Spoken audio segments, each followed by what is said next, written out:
Alléluia. Seigneur, nous voulons te dire merci pour ta parole que tu nous envoies ce matin, Éternel. Que tu bénisses cette parole et que tu nous édifies. Seigneur, permets-nous de nous rapprocher de toi et de comprendre l'engagement que nous avons eu de te suivre. C'est un engagement d'amour. C'est un engagement de fidélité. Au nom de Jésus-Christ. Amen. Gloire au Seigneur. Ce matin, bien-aimés, nous allons finir notre série de messages que nous avons commencé. Il vous attend en Galilée. Ça fait 4 dimanches que nous sommes en train d'exploiter ce thème. Jésus, le ressuscité, nous attend en Galilée pour un nouveau départ, pour un nouveau commencement. Il avait dit aux disciples, le Fils de l'homme sera livré. Il sera livré entre les mains des méchants. Mais après 3 jours, après sa mort, 3 jours après, je ressusciterai et je vous précéderai en Galilée. Nous avons vu pendant les 3 dimanches passés que la Galilée, c'est un lieu de nouveau départ. Et ce qui avait empêché les disciples d'aller rejoindre Jésus en Galilée, c'était la peur qu'ils avaient, le manque de foi. C'est comme ça que Jésus, lorsqu'il ressuscite, la Bible dit qu'il leur reprocha leur incrédulité. Et nous avons vu également que finalement, les disciples sont arrivés en Galilée et Jésus s'est révélé à eux. Il s'est révélé à eux de manière vraiment toute particulière. Et aujourd'hui, nous continuons le texte de la fois passée pour le finir et finir cette série. Nous allons lire dans Jean 21. Nous lirons à partir du verset 15 jusqu'au verset 19.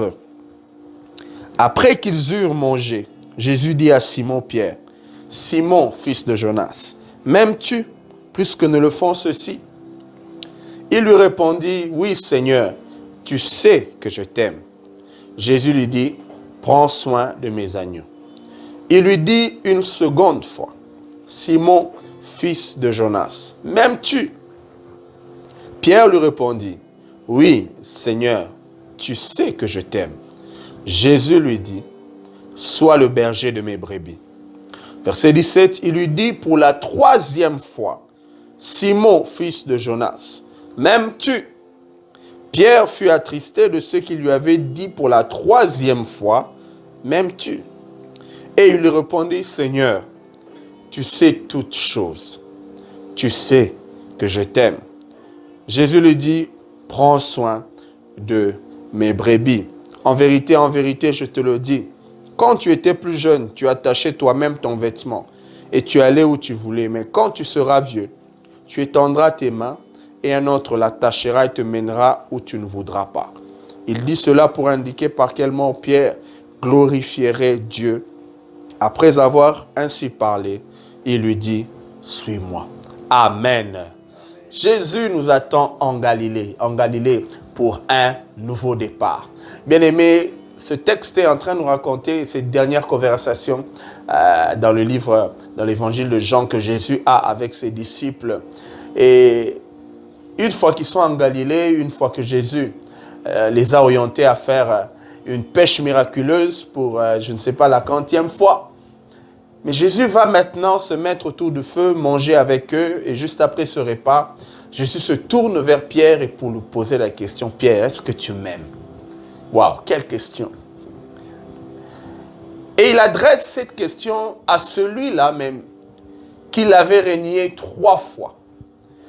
Et 3 fois aussi, Jésus repose la question à ce même Pierre. « Pierre, est-ce que tu m'aimes » Pierre, ici il appelle Simon, fils de Jonas. « Est-ce que tu m'aimes » Est-ce que tu m'aimes? Et les 3 fois que Jésus est en train d'interroger Pierre sur son amour, moi je le comprends comme une série, une progression vers un amour mûr, vers la maturité dans notre amour que nous portons pour Dieu. C'est cela le sous-thème que j'aimerais développer. La maturité de notre amour pour Dieu. Vous savez, lorsque nous lisons ce texte, la Bible a été écrite en hébreu pour l'Ancien Testament, en grec, en hébreu et en araméen pour l'Ancien Testament et en grec pour le Nouveau Testament. C'est intéressant de noter qu'il y a un jeu de mots qui se passe dans ce passage. Chaque fois que Jésus pose la question à Pierre, il demande, est-ce que Simon, fils de Jonas, tu m'aimes? Le grec utilise le mot agapao. Et lorsque Pierre répond à son Seigneur, Pierre ne répond pas avec agapao, mais il répond avec philéo. Vous savez, il y a plusieurs termes en grec qui désignent l'amour. Il y a agapao. Agapao, c'est l'amour parfait, l'amour sans intérêt. C'est l'amour à travers lequel, c'est l'amour que Dieu porte pour nous. C'est l'amour même que Paul encourage les époux, les conjoints à avoir l'un pour l'autre, au-delà de l'amour éros, qui est vraiment l'amour dans le domaine de la sexualité, la passion. Mais l'amour du chrétien pour son Dieu, l'amour des chrétiens entre eux, c'est cet amour agapao. Et Jésus va poser cette question à Pierre. Est-ce que tu m'aimes?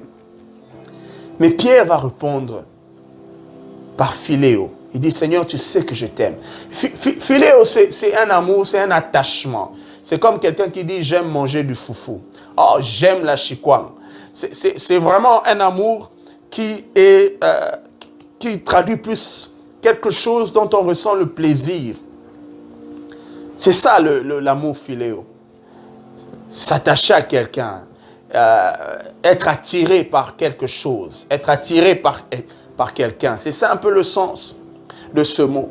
Et pendant que Jésus pose la question à Pierre, est-ce que toi tu m'aimes? Agapao, Pierre va répondre, Seigneur, tu sais que je t'aime, philéo. Son amour n'a pas encore atteint le niveau de maturité qu'il faut.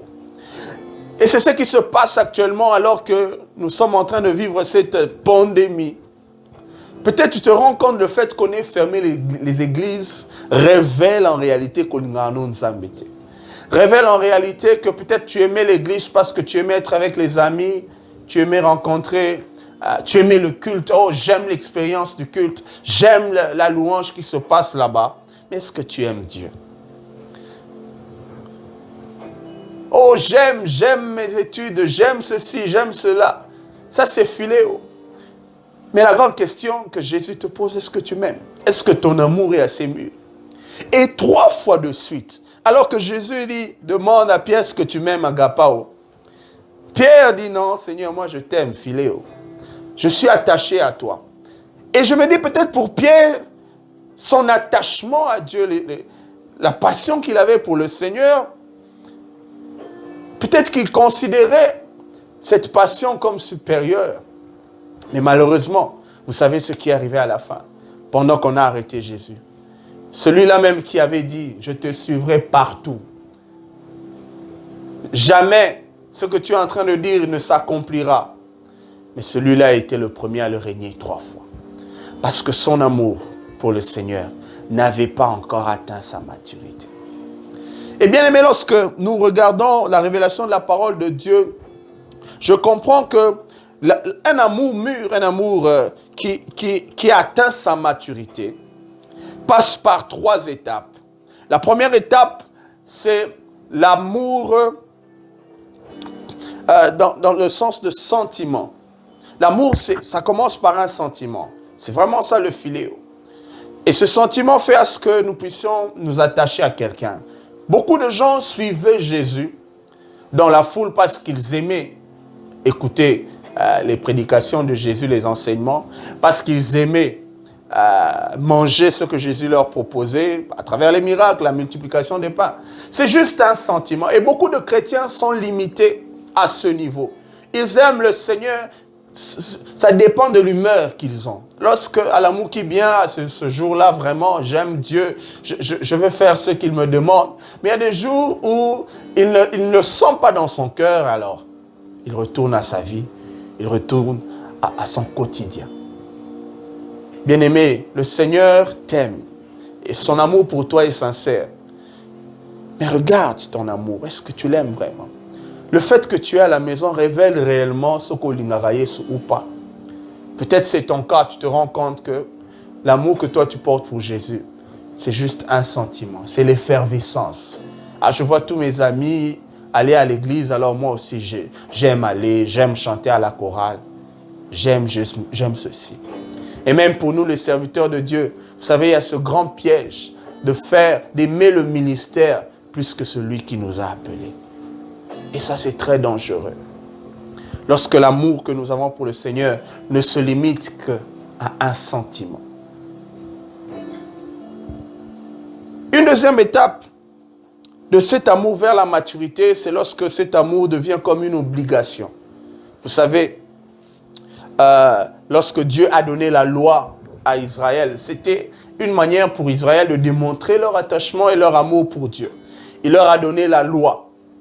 Et quand Moïse a promulgué cette loi, vous pouvez lire cela dans Exode, le peuple était tellement enthousiasmé qu'ils ont dit « Oh, nous accomplirons toutes les paroles de cette loi. » Ils ont juré fidélité à Dieu.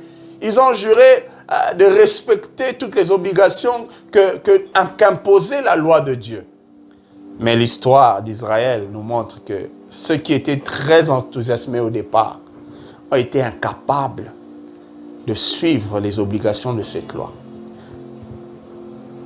Et c'est là que beaucoup de gens sont tombés dans le piège de la religion. Ils aiment Dieu, mais ils limitent leur amour pour Dieu à des obligations. Je dois faire ceci, je dois faire cela, je dois.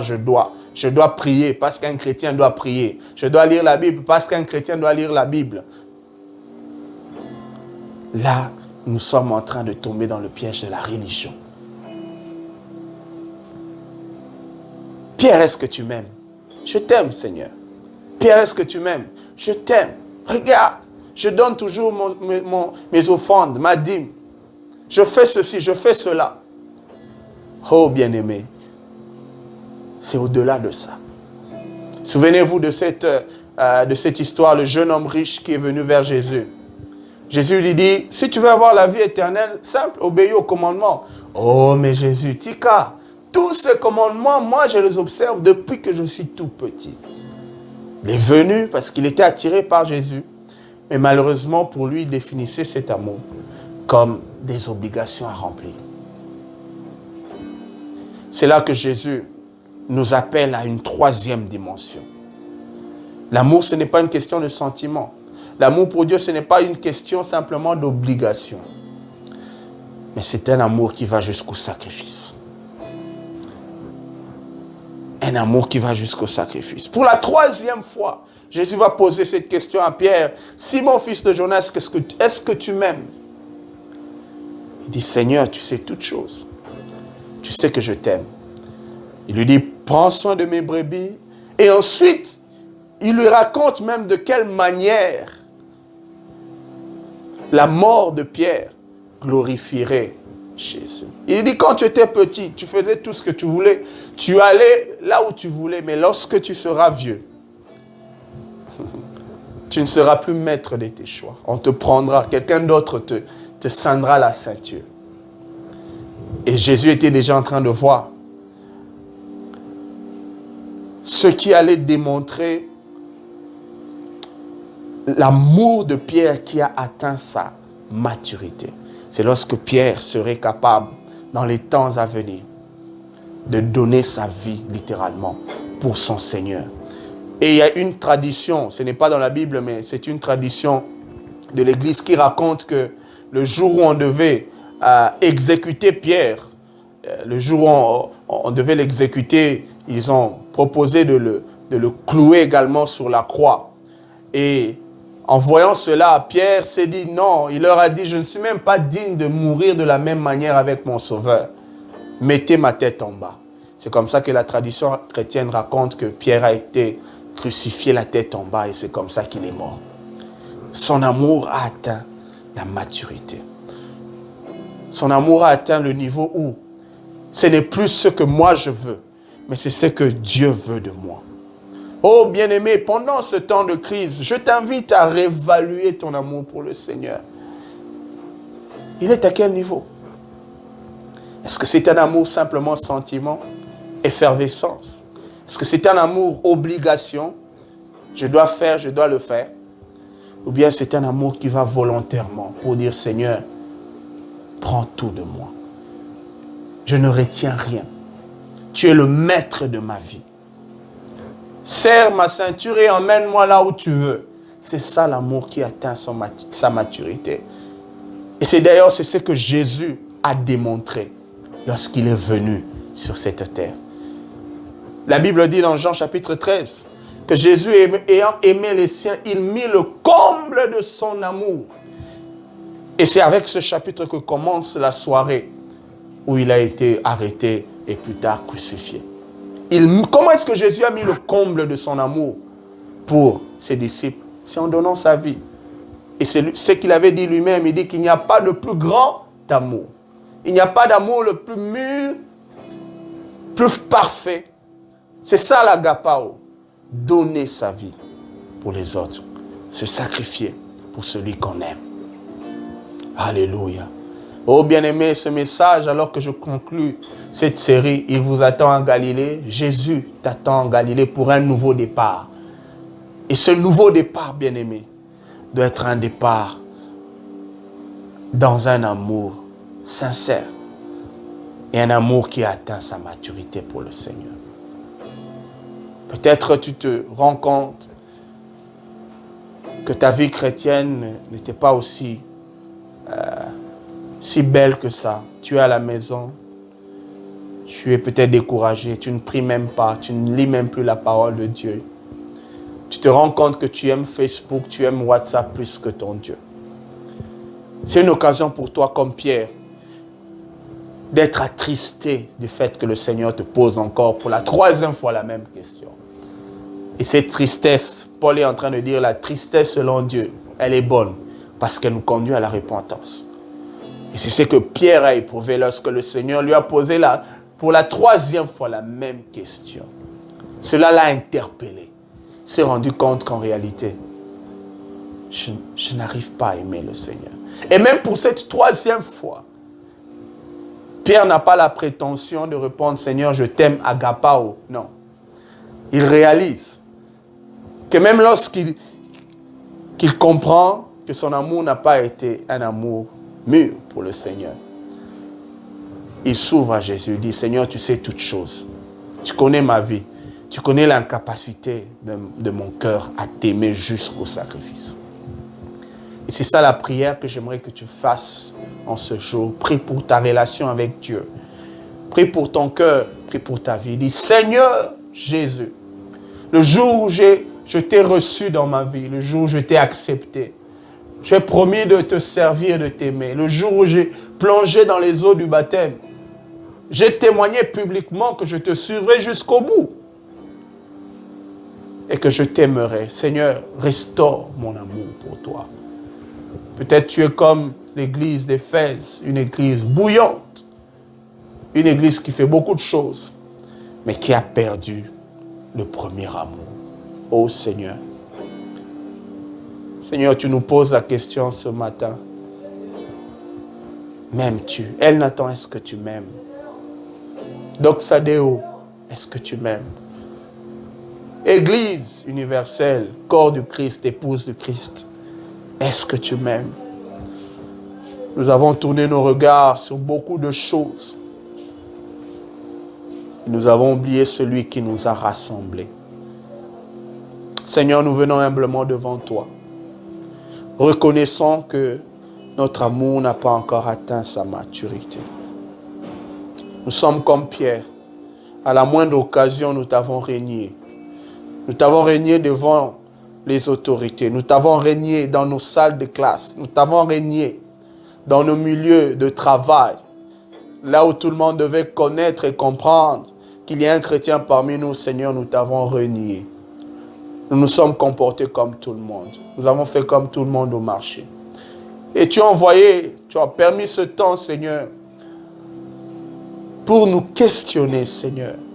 Ce confinement est pour nous un temps de réflexion également. Un temps d'introspection pour voir quelle est la qualité de l'amour que nous portons pour toi. Toi, tu es parfait, tu nous aimes de manière parfaite. Et tu l'as démontré à la croix, lorsque tu as tout donné. Il n'y a rien que tu as retenu pour nous. Il n'y a rien, tu as tout donné. Oh Seigneur, tu vois mon cœur. Tu vois mon cœur incapable d'aimer mon prochain comme toi tu le demandes. Tu vois mon cœur incapable, Seigneur, de mettre tes intérêts, l'intérêt de l'autre, au-dessus de mes propres intérêts. Tu vois mon cœur, Jésus. Mon amour n'est pas encore mûr pour toi. Seigneur, aide-moi. Viens à mon secours pour qu'un jour également, à la fin de ma vie, que je puisse te dire, oui Seigneur, je t'aime.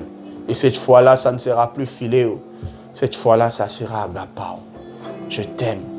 Je t'ai aimé durant ma vie. Je t'ai aimé, je l'ai démontré jusqu'à tout donner pour toi. Seigneur, entre dans nos zones de retranchement, Seigneur.